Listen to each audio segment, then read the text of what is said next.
Welcome to rSlash Stories About Kevin, where we have the dumbest people you've ever encountered. Our next Reddit post is from Ligamentary. My husband owns a small plumbing business that primarily does labor, but also runs a small retail storefront with parts and basic appliances. Every so often, he'll participate in a job readiness program with the local high school where you can take on a student intern for a semester. They get credit and experience in the working world, and you get free labor and some positive community exposure. Usually the kids are great, sometimes even better than the paid employees. But this semester, he got a Kevin. Here's a brief sampling of Kevin's misadventures.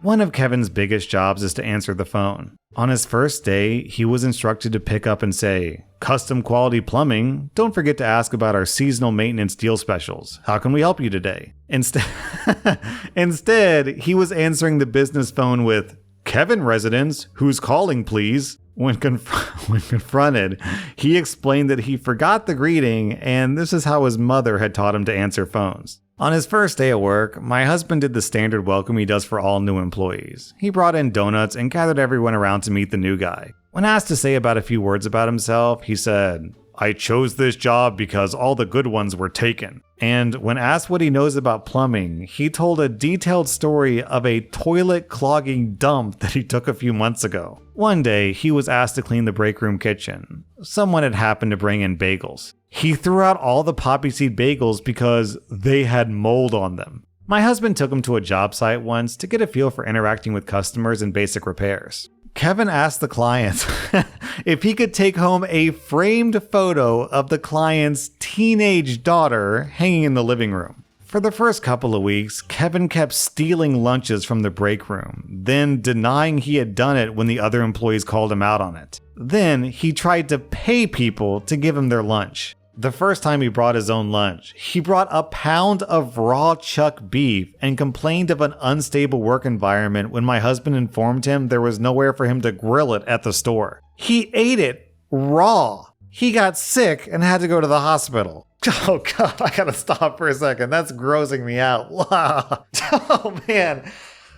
I can't believe he kept going after the first bite. A pound, that's a lot of raw meat to eat. Okay. The company was hosting a holiday coat drive and asked Kevin to type up the flyer. Since by this point, everyone understood Kevin's limits, they simply instructed him to alter the date on the previous year's flyer. Yet, still, he managed to mess that up and didn't notice until he had printed 250 full-color copies of the flyer. He thought if he threw the flyer out, no one would notice, but he threw it out in the main office trash can. Kevin's definitely never done drugs in his life, but he's always talking like he's an original gangster. He approached a large, tattooed African-American employee at the business and tried to buy drugs off him. That employee is actually a church pastor, an addiction counselor, and a volunteer sheriff. To impress a girl, Kevin volunteered to watch her dogs while he was at work. I don't know the circumstances of why she asked a stranger to watch her dogs,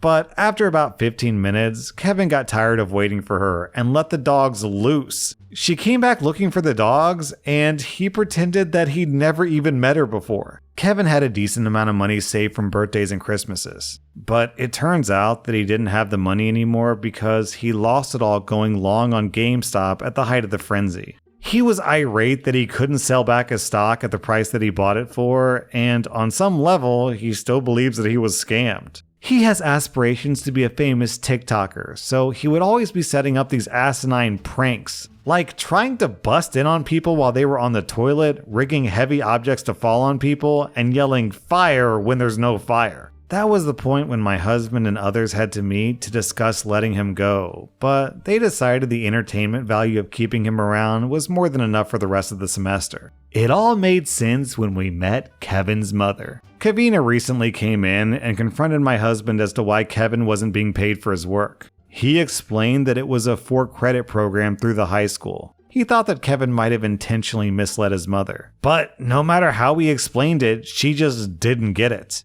She kept insisting that he pay Kevin. She also kept talking about points on the back end as well, whatever that means. Kavina knocked over an entire display on her way in and didn't even acknowledge it, try to clean it, or offer to pay for what was broken. Instead, she just charged right ahead with making her original demands. Kevin's dad isn't in the picture anymore, so Kevin has been calling my husband and a couple of other guys at work Dad, semi-jokingly. When Kavina came in, after she made her demands that we pay her son, she asked my husband how he plans to stay in Kevin's life as his father. Kevin turned 18 last month. He celebrated by getting a Calvin pissing tattoo over his left pectoral muscle, with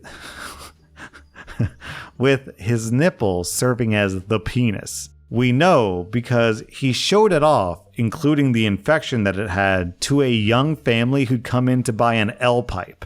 Our next Reddit post is from Dangerway Designs. Through the help of this subreddit, I now have a better understanding of my mother. I believed my mother might have a severe learning disability, coupled with learned helplessness. No, she's just a Kevin. Here are some instances of Kevinness that come to mind. When given directions to go to the end of the block to find parking, she shot back, "How am I supposed to know what a block is? I don't remember that from school." After she learned that I have gluten intolerance, she made sure to buy foods that don't contain gluten. "I bought you gluten-free olives, gluten-free tomatoes, and gluten-free baby carrots." When I explained that gluten comes from wheat, she shoots back, "Well, I'm not wrong." Speaking of baby carrots, I love them. My mom tells me they're horrible because they're packaged in cancer, that the water inside is cancer. She yells at me anytime I eat them, unless they're the gluten-free ones that she buys for me. The first of 3 times that she declared bankruptcy, she claimed it was the furniture store's fault. She had purchased a new living room set. Despite having money for it, she mistook no payments for a year deal as meaning you're not allowed to pay for this for a year. By then, the interest had made it far more expensive than the original money was spent. The first time I brought my new boyfriend, now husband, over, she giggled and told me that she had something to show me. She walked me to the bathroom and said, "I've never pooped so big in my life. I saved it to show you." It had been there for for days. My husband still mentions this to me. I bought her a laptop, which was a mistake. I spent the next year giving her lesson after lesson. Simple things like how to make folders and organize pictures, how to use Google or Netflix. It was pointless and caused a lot of fights between us. Eventually, she said the computer stopped turning on, and I viewed it as a blessing. After 6 months of her complaining, I finally went to her house to see why it wouldn't turn on. It wasn't plugged in. I bought her a cell phone. She can never remember how to find the pictures she's taken, how to access her email, and specifically how to connect to her Wi-Fi to save data. She told me that she had the cable guy come out 3 times to see why it wouldn't connect, but that it was simply broken. I came over, looked at the password that was printed on the router, typed it into her phone, and it connected. My mother swears I should go into tech support. Despite her being technologically inept, sadly, she knows how to use Facebook. I'm not on Facebook. Daily, she sends me Facebook links to gluten-free recipes and warns about cancer in every product that I see. I would respond daily, "I'm not on Facebook and I can't view the link." Her solution was to screenshot the articles, take her phone to Walgreens, have the photo center people get the pictures off her phone, print them, and then she'd physically mail them to me. I've received over 100 4-inch by 6-inch screenshots of spam since December. Speaking of Facebook, she believes everything. It's sad and annoying, but occasionally hilarious. My favorite was when she excitedly told me that this Halloween is the first in 666 years to fall on Friday the 13th. Hey Opie, look on the bright side. At least she's sending you 4x6 screenshots of recipes and not 4x6 screenshots of her bowel movements. Our next Reddit post is from Krakenwarg.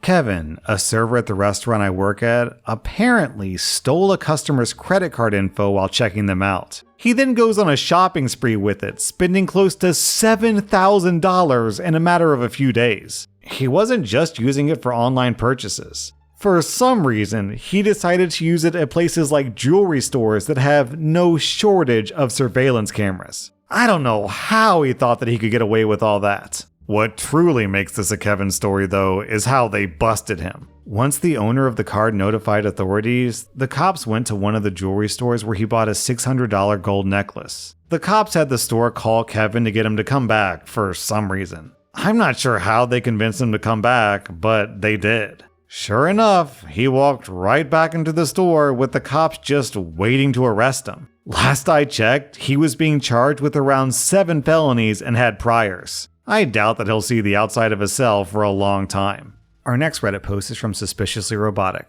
A couple of years ago, I worked at a cafe, and I met my fair share of interesting people. But this couple takes the cake when it comes to sheer stupidity. For context, the main entrance to the cafe is a door that you just have to pull to get open. I was cleaning up the coffee machine after I'd made a cup for a customer when I looked out the glass wall to see a man and a woman approach the cafe. The woman tries to push open the door.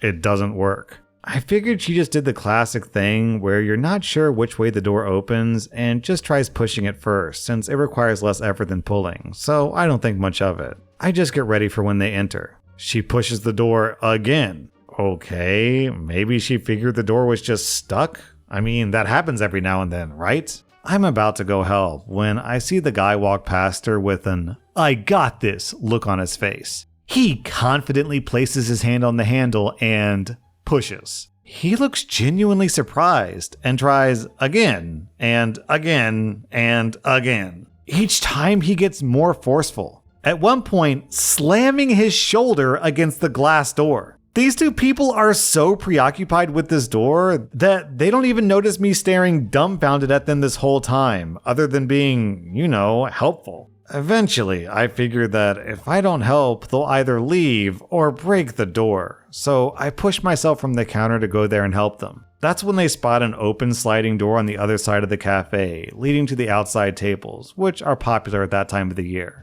They decide to go around and squeeze past all the guests sitting there and enjoying their meals. When they finally made it through, it's as if the stars and planets aligned perfectly. They look towards the main entrance to see an old man approach, place a hand on the handle, and pull the door open with no effort. It had been an absolutely uneventful day up until that point, so I had to ask a coworker who didn't witness this to handle them, and I just walked into the back to laugh. Well, at least they found each other, so it's romantic in a dumb kind of way.